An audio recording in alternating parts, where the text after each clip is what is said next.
सर्वेभ्यो नमो नमः। मध्य प्रदेश ग्वालियर से मैं आकाश तिवारी आकाश एकेडमी यूट्यूब चैनल पर आपका बहुत बहुत स्वागत करता है। पुनः हम क्लास 10th संस्कृत सैमुषी के तृतीय पाठ के दूसरे भाग के साथ उपस्थित हैं। पहले भाग में हमने इसमें जो श्लोक हैं उनकी व्याख्या 6 श्लोक तक की व्याख्या हमने पढ़ ली थी। उसकी आगे की व्याख्या हम इस वीडियो में देखते हैं।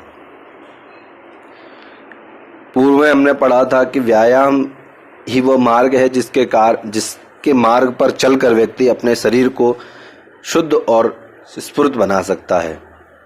जैसा कि हम इस समय देख रहे हैं, कोरोना काल की स्थिति में भी आप यदि अपने आप को मजबूत एवं तंदुरुस्त बनाना चाहते हैं तो उसके लिए व्यायाम ही एक ऐसा मार्ग बचा है जिसके बल पर आप अपने शरीर को सुंदर एवं स्वच्छ एवं अपने आप को निरोगी बना सकते हैं। इसी क्रम में हम आगे के श्लोकों को देखते हैं। तो नंबर 7 है श्लोक का, व्यायाम कुर्वतो नित्यम विरुद्धमपि भोजनम विदग्धम विविदग्धम वा निर्दोषम परिपच्यते। कहते व्यायाम कुर्वतो नित्यम विरुद्धम अपि भोजनम, यहां पर संधि विच्छेद हो जाएगा, विरुद्धम अपि भोजनम विदग्धम अविदग्धम वा निर्दोषम परिपच्यते। इसका अन्वय देखेंगे, नित्यम व्यायाम कुर्वतो विरुद्धम भोजनम अपि विदग्धम अविदग्धम वा निर्दोषम परिपच्यते। कहते हैं कि हमेशा व्यायाम करने वाले, जो नित्य प्रति व्यायाम करते हैं, जो नित्य प्रति व्यायाम में लगे हुए हैं, ऐसे व्यक्ति यदि विपरीत भोजन, विपरीत का अर्थ होता है जैसे ठंडे भोजन के बाद कुछ आपने गर्म खा लिया, गर्म के बाद आपने कुछ ठंडा खा लिया, तो इसे कहते हैं विपरीत परिस्थिति का भोजन। जैसे चाय पीने के बाद पानी पी लिया, है ना, तो विपरीत परिस्थिति वाला भोजन यदि आप कर लेते हैं और कहते हैं विदग्धम अपिदग्धम वा, या तो विपरीत भोजन कर लिया हो अथवा आपने कच्चा भोजन कर लिया हो, है ना, जो पका ना हो अच्छी तरीके से, ऐसा भोजन भी यदि आपने कर लिया हो तो निर्दोषम परिपच्यते, वो बिना किसी दोष से पच जाता मतलब उसकी जो पाचन शक्ति है बिना किसी दोष के वो आपकी पाचन शक्ति के द्वारा भोजन पचा लिया जाता है। क्योंकि यदि आप विपरीत भोजन करते हैं तो उससे हमारे शरीर में अन्य बीमारियां उत्पन्न होती हैं जो कि व्यायाम करने वाले व्यक्ति के शरीर पर हावी नहीं होती हैं। आइए चलते नेक्स्ट श्लोक पर, व्यायामो हि सदा पथ्यो बलिनां स्निग्ध भोजिनां सचसीते वसन्ते च तेषां पथ्यतमा स्मृता। अन्वय देखते हैं, हि स्निग्ध भोजिनां बलिनां व्यायामः सदा पथ्यः सह च सीते बसंते च तेषां पथ्यतमा स्मृतः। अर्थात निश्चित ही यह व्यायाम गरिष्ठ एवं स्निग्ध खाना खाने वाले बलशालियों का कल्याण करने वाला है। जो मेहनती होते हैं, जो ताकतवर बनना चाहते हैं, जो मेहनती बनना चाहते हैं, जो बलशाली बनना चाहते हैं, जो पहलवान आदि बनना चाहते हैं, ऐसे व्यक्ति यदि वो गरिष्ठ और स्निग्ध भोजन करते हैं तो स्निग्ध और गरिष्ठ भोजन खाना खाने वाले बलशालियों के लिए ये कैसा होता है, कल्याणकारी होता है। जैसे हमने कभी गरिष्ठ भोजन कर लिया, जैसे बादाम आदि, गरिष्ठ मतलब कठोर भोजन, है ना, बादाम आदि का सेवन, यदि चने हैं गरिष्ठ होता है, बादाम गरिष्ठ होते हैं, तो अर्थात इनका भोजन करने के बाद व्यक्ति यदि मेहनत नहीं करेगा तो उसका शरीर बिगड़ जाएगा, तो कहते हैं जो बलशाली हैं, जो बलवान बनना चाहते हैं, ऐसे व्यक्ति यदि कनिष्ठ भोजन और स्निग्ध भोजन दोनों प्रकार के भोजन उनके लिए कैसे होते हैं, कल्याणकारी होते हैं। यदि आप योगा और व्यायाम भी कर रहे हैं और उसके साथ यदि आप गरिष्ठ भोजन नहीं लेंगे तो भी आपका शरीर बिगड़ जाएगा। यदि आपने गरिष्ठ भोजन किया और व्यायाम नहीं किया तो भी आपका शरीर बिगड़ जाएगा। और कहते व्यायाम सर्दी और बसंत में उन पहलवानों के लिए कल्याणकारक कहा गया है। जो बलशाली होते हैं, जो बलवान मेहनत करना चाहते हैं, तो उनके लिए समय बताया गया कि बसंत ऋतु में और सर्दी ऋतु में। तो दो ही ऋतु क्यों चुनी गई? क्योंकि इसमें क्या होता है, बाहरी जो मौसम होता है उसमें ठंडक रहती है ना। उसमें ठंडक रहेगी तो यदि आप मेहनत करोगे तो आप पे वो गर्मी जो है वो आप पर हावी नहीं होगी। क्योंकि बादाम जैसे अपन सेवन करें तो बादाम भी क्या होता है, गर्म होता है, चने भी गर्म होते हैं। यदि आप गर्मी में इनका सेवन करके फिर मेहनत करोगे तो आप कहीं ना कहीं आपका शरीर भी नुकसान कर जाएगा। इसलिए कह दिया कि सर्दी और बसंत ऋतु में ही आप इनका सेवन करें और उस समय ही आप अधिक मेहनत करेंगे तो आप बलशाली बन सकते हैं। अगले श्लोक पर देखते हैं। सर्वेश्वर ऋतु तुस्वहरहरः पुंभिरात्महितैषभी बलस्यार्धेन कर्तव्यो व्यायामोऽन्यथा व्यायामोऽन्यथा। अन्वय देखेंगे। अतः आत्महितैषभी पुंभिः सर्वेषु ऋतुषु अहरः बलस्य अर्धेन व्यायामः कर्तव्यः अन्यथा हन्ति। अतः इसलिए आत्महितैषवी, आत्म मतलब स्वयं का, हित मतलब कल्याण है ना, जो अपना कल्याण चाहते हैं ऐसे लोग। पुंभि सर्वेषु ऋतुषु, अपना कल्याण चाहने वाले लोगों को या पुरुषों को, सभी पुरुषों के द्वारा ऋतुओं में, जो ऋतुओं कही गई हैं, जैसे चाहे बसंत ऋतु हो, चाहे ग्रीष्म ऋतु हो, चाहे शरद ऋतु हो, किसी भी ऋतु की बात करें तो हर ऋतु में या हर रोज डेली प्रतिदिन आधी ताकत से व्यायाम करना चाहिए। जितनी भी आप में ताकत है, जितना आप में बल है, उसकी आधी ताकत का व्यायाम करना चाहिए। यदि आप ऐसा नहीं करते तो अन्यथा व्यक्ति खत्म हो जाएगा। यदि आप अपनी ताकत से ज्यादा व्यायाम करने लगेंगे तो आप लंबे समय तक उस व्यायाम को नहीं कर सकते, है ना। जैसे व्यक्ति कहते हैं कि यदि आप, जितनी आपको भूख है उतना यदि आप भोजन करेंगे तो आप अच्छा भोजन करके लंबे टाइम तक चल सकते हैं। यदि आप अपने ओवरलोड करते चलेंगे अपने भोजन की पाचन, जैसे आप मान लो 2 रोटी आप खाने की आपकी कैपेसिटी है, आप उसकी जगह 4 खाओगे तो क्या होगा, धीरे धीरे आपकी पाचन शक्ति क्या होगी, बिगड़ने लगेगी। तो आपकी जो जीने की जो गति है वो भी अवरोध हो जाएगी। तो यहां पर एक बात आई थी कि अपनी आधी ताकत से व्यायाम करना चाहिए। तो किसी ने प्रश्न किया कि आधी ताकत हम कैसे पहचाने, हैं थर्मामीटर आदि तो लगाएं कि कैसे पता करें कि यह आधी ताकत हमारी हो चुकी है, कैसे पता करेंगे इसका? तो 10वें श्लोक में इसका निराकरण किया है।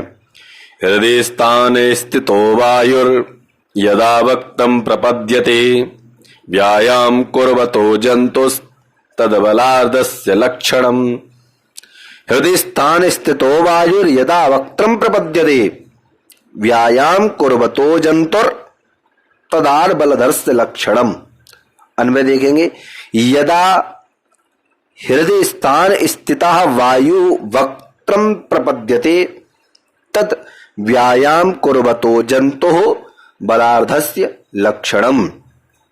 कहते हैं जब दिल में रहने वाली वायु, दिल अर्थात हृदय, हृदय अर्थात फेफड़े, जो हमारे फेफड़े होते हैं उनमें जो वायु रहती है, जो हवा रहती है, जब तक वो हमारी नासिका से बाहर निकलती है तब तक तो ठीक है।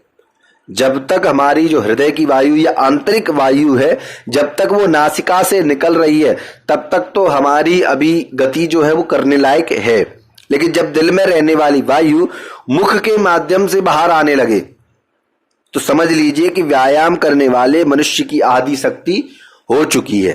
और यही इसका क्या है, लक्षण है। तद बलार्धस्य लक्षणम, बल के आधी ताकत का होने का ये लक्षण है कि जब अपनी वायु नासिका के छोड़कर मुख के माध्यम से बाहर आने लगे। जब आप दौड़ रनिंग करते हैं तो आप देखते हैं कि आप कुछ समय तक तो अपनी नासिका से श्वास लेते रहते हैं, लेकिन कुछ समय बाद क्या होता है कि नासिका भी अपना श्वास लेने की गति बंद करने लगती है, फिर मुख के माध्यम से सांस आने लगती है।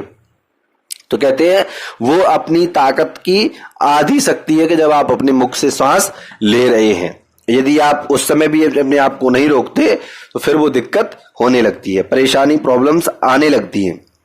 लास्ट श्लोक है इसका, उसको देखेंगे। वयो बल शरीराणि देश कालाशनानि च समीक्ष्य कुर्याद् व्यायाम अन्यथा रोगमाप्नुयात्। कहते हैं, अन्वय देखेंगे।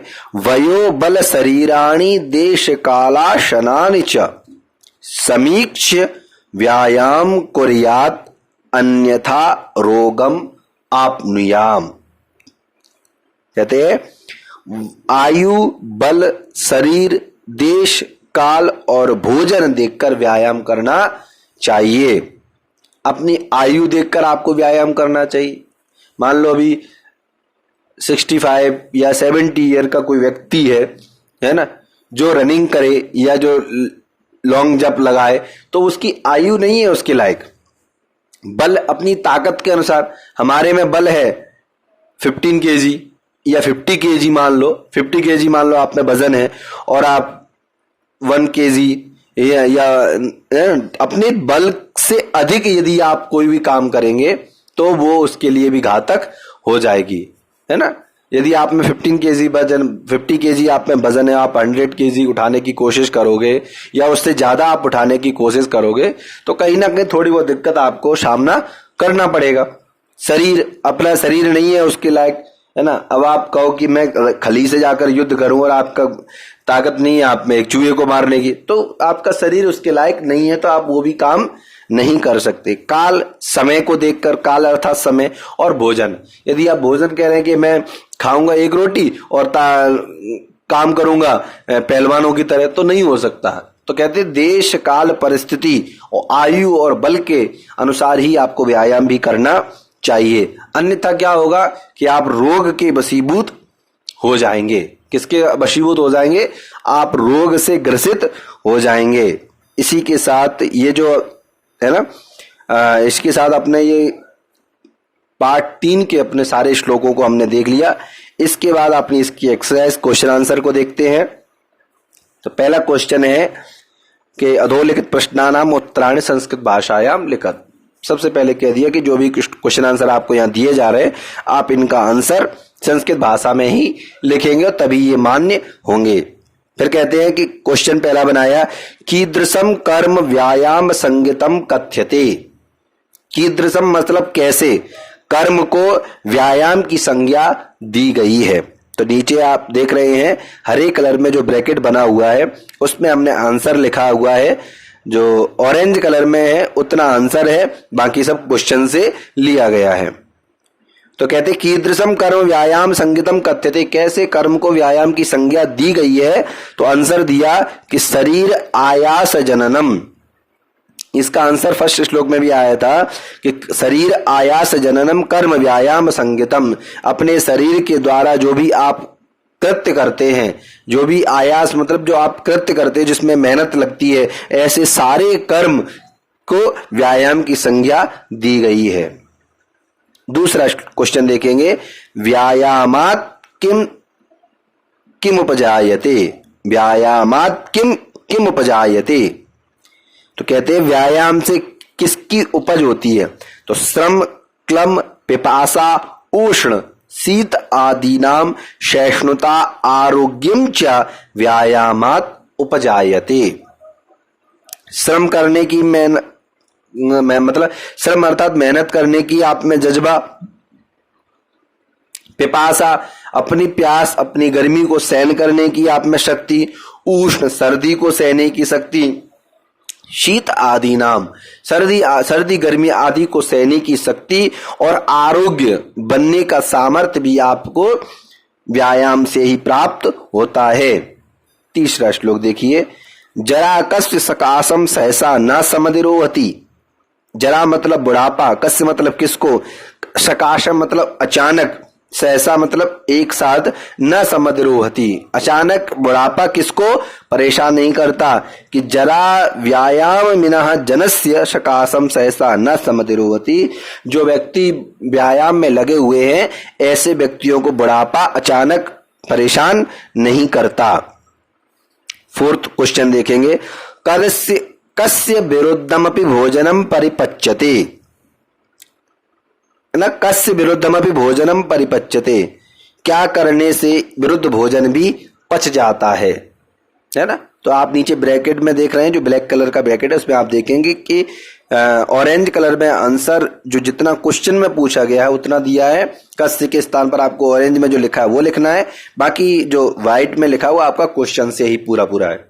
तो व्यायाम कुर्वतो नित्यम विरुद्धमपि भोजनम परिपच्यते, जो नित्य प्रति व्यायाम करते हैं ऐसे व्यक्ति विरुद्ध भोजन को भी पचा लेते हैं। पांचवा क्वेश्चन आप देखेंगे, कियता बलेन व्यायाम कर्तव्य। कौन सा बल जो है वो व्यायाम करने का कर्तव्य बताता है, तो बलस्य अर्धेन बलेन व्यायाम कर्तव्य। बल से अर्थात बल की, अर्धेन मतलब आदि बल, आदि बल की जो शक्ति है वही व्यायाम करने का कर्तव्य है। अर्थात ये कहें कि व्यायाम करने का कर्तव्य क्या है, कि अपनी आधी शक्ति का व्यायाम करें, वही व्यायाम करने का क्या है, कर्तव्य है। 6 नंबर का श्लोक आप क्वेश्चन देखेंगे, सॉरी। अर्ध बलस्य लक्षणम किम। आधी बल, जैसे आप कैसे पहचानेंगे कि हमारी शक्ति आधी हो चुकी है। अर्ध बल से, आधे बल का लक्षण क्या है, कि व्यायाम कुर्वतो जंतो हृदय स्थान स्थितः वायु यदा वक्त्रम प्रपद्यते तत एव अर्ध बलस्य लक्षणम। व्यायाम कुर्वतो जंतु, व्यायाम में लगा हुआ व्यक्ति, हृदय स्थान स्थितः वायु, उसके हृदय में स्थित वायु, यदा वक्त्रम प्रपद्यते, जब मुख के मार्ग से बाहर निकलने लगे, तदा तत् मतलब तब ही अर्ध बलस्य लक्षणम, वही आधे बल का लक्षण कहा गया है। इसके बाद आप दूसरा क्वेश्चन देखेंगे जिसमें आपसे प्रश्न निर्माण के लिए क्वेश्चन पूछे गए हैं। इसमें आप देखेंगे कि क्वेश्चन में आप एक अंडरलाइन है, एक वर्ड बोल्ड करके या उसके रंग चेंज करके आपके बोर्ड में भी आपसे पूछा जाता है, अंडरलाइन भी होती है, और वो शब्द पूरे वाक्य में अलग दिखता है अर्थात बोल्ड हुआ होता है। उसके स्थान पर आपको कोई भी क्वेश्चन मार्क वर्ड लगाकर उसे प्रश्न निर्माण में परिवर्तन करना होता है। पहला क्वेश्चन आप देखेंगे कि शरीरस्य आयास जननम कर्म व्यायाम इति कथ्यते। तो शरीरस्य, चूंकि शरीर शब्द पुल्लिंग शब्द है, षष्ठी विभक्ति एक वचन का रूप है, तो जब हम प्रश्न निर्माण वाले शब्दों को देखते हैं तो यहाँ पर कह, का और किम के हिसाब से रूप चलते हैं। तो पुल्लिंग शब्द है तो इसके स्थान पर हो जाएगा कस्य। अरया व्यायामिना न अर्दयंती, अरया मतलब होता है शत्रु, तो व्यायामिना न अर्दयंती, व्यायाम में लगे हुए व्यक्ति को कौन नहीं मार सकता, तो शत्रु के द्वारा। तो किसके द्वारा, शत्रु के द्वारा, तो तृतीया विभक्ति लगी है तो इसकी जगह स्थान हो जाएगा के। फिर तीसरे क्वेश्चन में पूछा आत्महितैषिवी सर्वदा व्यायाम कर्तव्य। आत्महितैषिवी, जो अपना कल्याण चाहते हैं उनको व्यायाम करना चाहिए, तो का भी है ना। तो क्या पूछा इसकी जगह कि का भी, किसके लिए, सर्वदा व्यायाम कर्तव्य किसके लिए, सभी हमेशा व्यायाम करना कर्तव्य है, तो इसके प्रश्न बन जाएगा का भी, जो अपना कल्याण चाहते हैं उनके लिए। तो चतुर्थी विभक्ति बहुवचन हो जाएगा का भी।